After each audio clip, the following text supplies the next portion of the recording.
এখানে দেখতে পাচ্ছি যদি 3a equal to 4b equal to 6c হয় তবে a:b:c কীভাবে করব। খুব সহজ একটা পদ্ধতি তোমাদের শেখাচ্ছি। প্রথমে এটা লিখে ফেলো যা প্রশ্নতে লেখা আছে। লিখলাম, তারপরে দেখব a এর সহগ, b এর সহগ আর c এর সহগ কত আছে।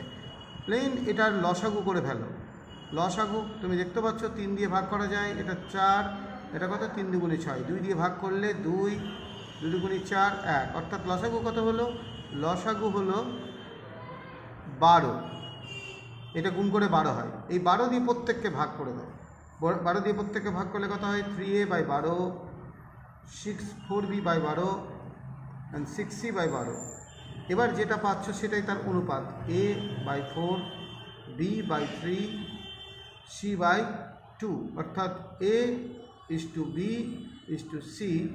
4:3:2। খুব সহজ পদ্ধতি।